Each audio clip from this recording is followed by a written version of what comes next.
Selamat pagi Bapak. Selamat pagi. Perkenalkan, nama saya Fania Naftalisa Utomo dari Universitas Merdeka Malang dan dari Fakultas Psikologi, prodinya S1 Psikologi. Ya, selamat pagi juga untuk Mbak Fania. Tujuan ke sini dalam rangka mau jelaskan, dan dua, kenalkan juga nama saya Raso sebagai Ketua RT 01 RT 4 Kelurahan Pisang Jadi untuk pekerjaan sehari-hari yaitu wira swasta. Dan mohon dijelaskan nanti apa sih yang bisa saya bantu untuk Mbak Fania kedatangan ke sini. Izin saya menjelaskan, ini saya izin mewawancarai Bapak mengenai nilai Pancasila dalam kehidupan masyarakat.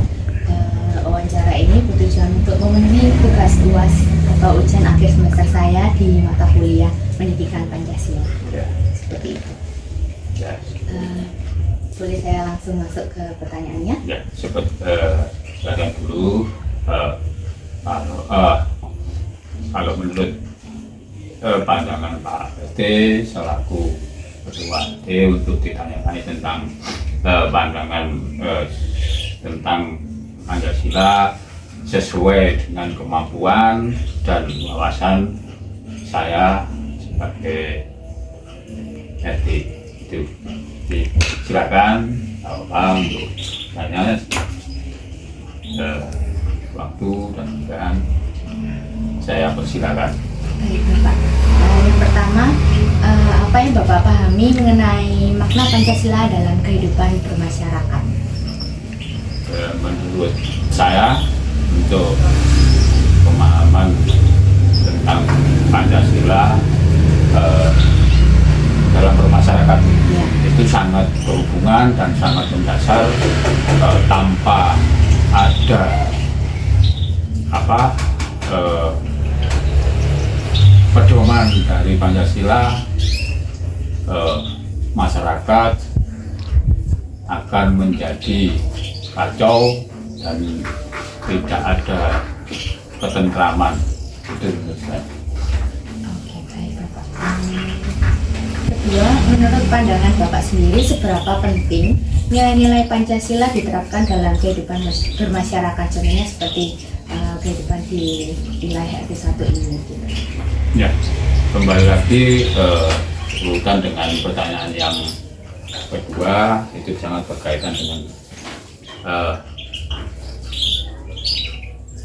untuk pentingnya bagi nilai-nilai sila Pancasila bagi masyarakat itu sangat penting.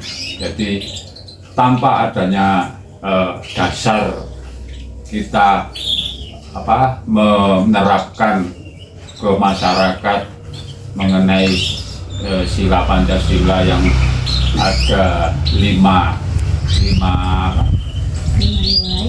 nilai itu sangat penting, karena tanpa ada dasar seperti itu masyarakat akan seperti hukum rimba. Jadi siapa yang kuat itulah yang berkuasa. Jadi nggak ada toleransi di sila pertama dan sila kedua, kemanusiaan yang ada berada seperti itu. Jadi nggak ada. Jadi artinya toleransi, terus saling menghargai, gotong royong, tidak ada di masyarakat kalau tidak berdasarkan sila Pancasila. Ya, itu. Baik Bapak. Selanjutnya, nilai atau sila Pancasila apa yang paling sering diterapkan di lingkungan Bapak? Yang paling sering muncul atau dari Bapak sendiri yang sering dilihat atau sering diterapkan seperti itu? Nilai yang sering diterapkan di kehidupan masyarakat sehari-hari yaitu satu, terutama sila pertama yaitu ketuhanan yang Maha Esa, dalam arti toleransi beragama, saling menghargai antar agama itu, terus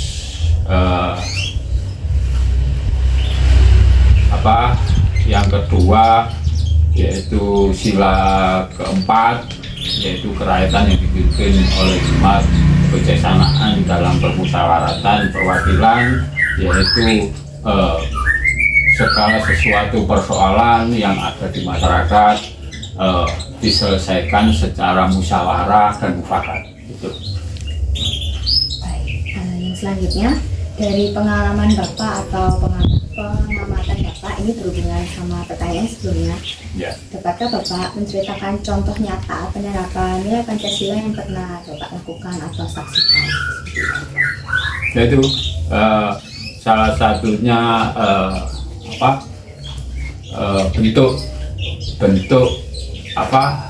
bentuk pengamalan dari sila-sila, salah satunya sila-sila dari Pancasila, yaitu saling toleransi antar umat beragama, menghargai seperti itu. Dan kedua, kita menerapkan sila yang keempat, salah satunya yaitu dengan adanya musyawarah untuk mencapai mufakat, salah satu itu. Terus ada yang sila kelima yang bukti penerapannya, setiap kegiatan di wilayah masyarakat itu saling bergotong royong, seperti itu. Jadi mungkin itu jawaban saya. Kalau misal dari sila yang kedua atau sila yang ketiga, apakah ada contoh atau pernah dilakukan atau pernah disaksikan gitu? Kalau nilai yang kedua kan kemanusiaan yang adil dan beradab. Kalau yang ketiga persatuan Indonesia, apakah Bapak pernah menerapkan atau menyaksikan? Ya, itu dalam arti kita dalam masyarakat kita menyaksikan langsung. Menurut saya sila kedua itu kemanusiaan yang adil dan beradab, salah satunya sikap tolong menolong. Jadi masyarakat telah membuktikan, atau mbaknya juga tahu, dalam kehidupan juga ada saat warga saat membutuhkan itu ada sifat tolong menolong, saling memberikan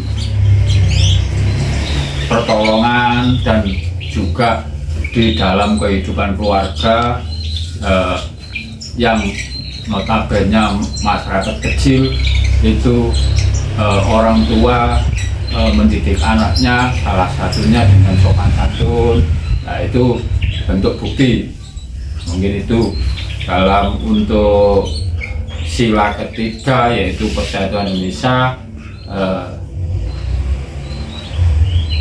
kita menjaga keutuhan bangsa. Dalam arti kecil, masyarakat kecil itu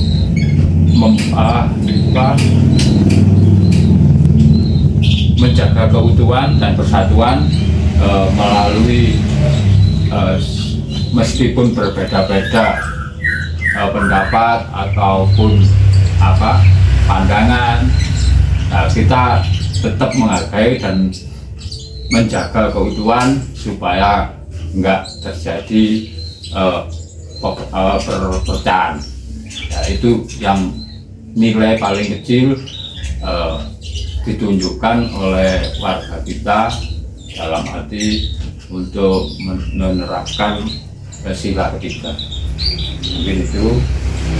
Baik, selanjutnya tantangan apa yang paling sering Bapak hadapi dalam menerapkan nilai-nilai Pancasila di kehidupan bermasyarakat? tantangan yang paling sering dihadapi atau paling sering terjadi seperti itu? paling sering terjadi ya. Iya.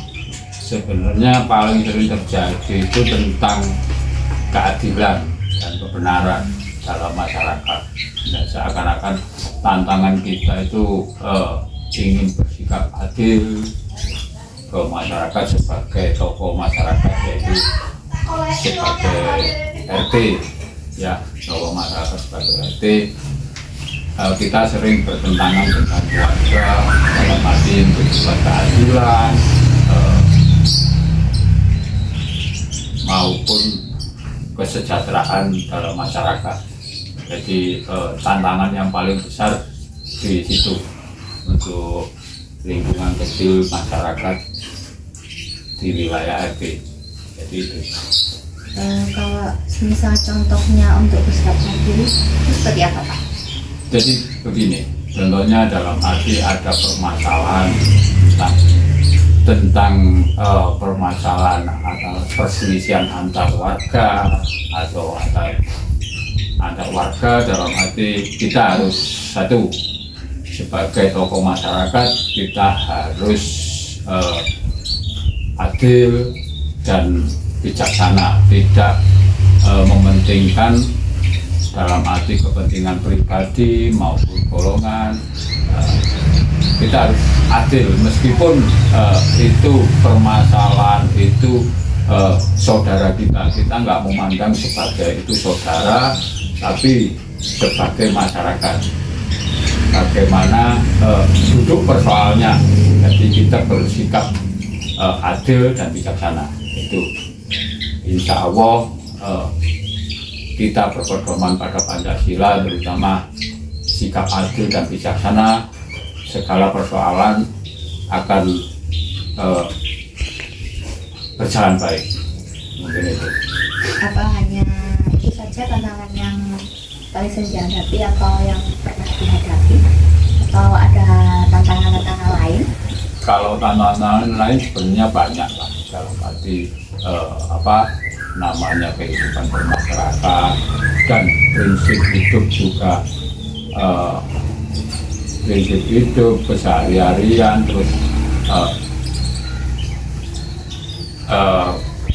keputusan-keputusan ataupun dari pribadi masing-masing masyarakat kita banyak lah, dalam arti masyarakat Manjembo banyak permasalahan, tapi tetap kita berpedoman sifat adil dan bijaksana, tidak memilah-milah atau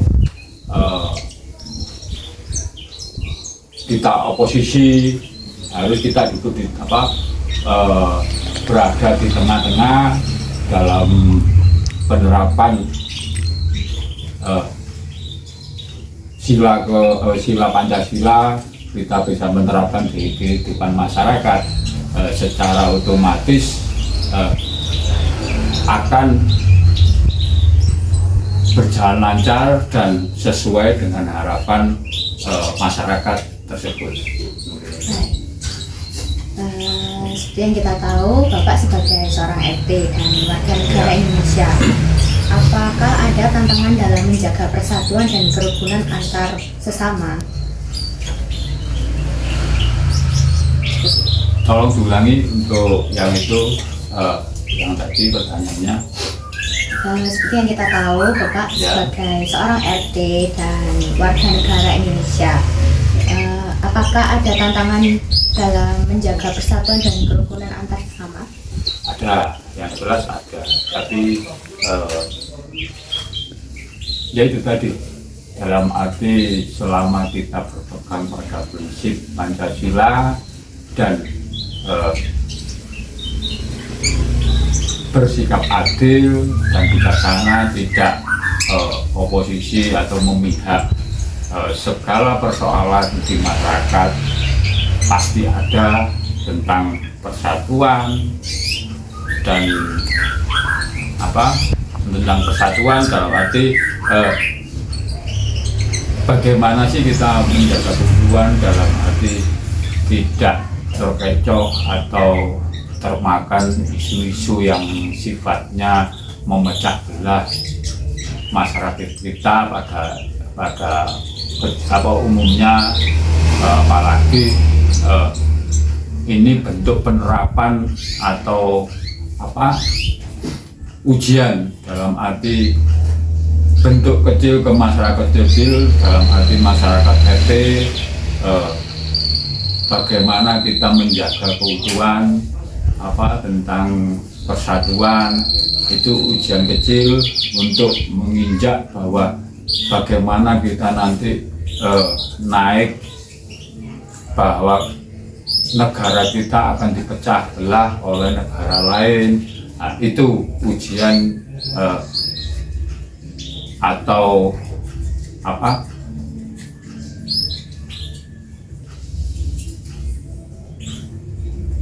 kita ujian untuk kita memegang persatuan dan kesatuan, dalam arti perlu digarisbawahi bahwa masyarakat semuanya kalau berpedoman dengan Pancasila dan diterapkan dan dimengerti, itu insya Allah semua segala tantangan tentang yang merongrong persatuan dan kesatuan itu nggak akan berhasil. Mungkin itu. Menurut Bapak, sikap apa yang seharusnya dimiliki oleh generasi muda atau mahasiswa agar nilai Pancasila itu tetap terlaksana dengan maksimal dan baik seperti itu? Ya, untuk generasi muda, ya, untuk generasi muda dalam arti satu aja, dalam arti prinsipnya kita hafal Pancasila, terus mengerti Pancasila dan menerapkan dalam kehidupan sehari-hari, itu aja menurut saya. Itu pokok penting. Kita hafal aja tapi tidak mengerti arti dari Pancasila, kita mengerti tapi tidak menerapkan, itu juga nggak ada keberhasilan. Tapi dalam arti 3 inti aja, hafal Pancasila, terus mengerti, menerapkan dalam kehidupan sehari-hari. Itu. Saat ini dengan kemajuan zaman, harus informasi itu kan cepat, ya. Lalu juga media sosialnya semakin berkembang seperti itu. Menurut Bapak sendiri, bagaimana pengaruh media sosial dalam mempengaruhi penerapan nilai-nilai Pancasila dalam kehidupan bermasyarakat? Ya, untuk teknologi, ya, itu tentang medsos, jadi media sosial. Ada 2 sisi, dalam arti ada sisi baiknya, ada sisi positifnya, ada sisi negatifnya. Jadi sisi positifnya dalam arti untuk adanya media sosial, kita cepat mendapatkan informasi, baik informasi itu dalam negeri maupun luar negeri, kita ada dalam situ, dan semua aspek yang kita butuhkan maupun dari perdagangan mau apapun itu ada di media sosial. Itu nilai positifnya. Tapi untuk nilai negatifnya yaitu masyarakat pengguna medsos dalam arti seringkali terpengaruh kurang dewasa dalam menyikapi teknologi yang modern ini, yaitu negatifnya aktif ke masyarakat, terus tidak sepekah itu dari kejadian keadaan di wilayahnya, karena penggunaan medsos yang kurang dipahami. Baik Bapak, ini sebagai mungkin pertanyaan terakhir dan penutup, bagaimana harapan Bapak terhadap mahasiswa sebagai calon intelektual dan warga negara di masa depan? Ya, untuk harapan saya bagi mahasiswa yang harapan bangsa dalam era kemodernan kemajuan sekarang, sangat banyak tantangannya. Dalam arti tetap satu, kita berpedoman atau berprinsip pada nilai-nilai Pancasila itu diterapkan di dalam kehidupan dan hati mahasiswa masing-masing. Jadi tetap kembali lagi yaitu hafal tentang Pancasila dan mengerti terus menerapkan dari segi kehidupan masing-masing individu, yaitu mungkin harapan saya. Baik, kalau begitu saya mengucapkan banyak terima kasih kepada Bapak karena Bapak sudah berkenan untuk saya wawancarai. Kiranya dengan sedikit pertanyaan dari saya ini dapat menjadi pedoman bagi teman-teman saya yang lain, bagi warga kita di sini untuk bisa lebih untuk menjaga persatuan dan kesatuan antar sesama. Terima kasih Bapak. Ya, sama-sama.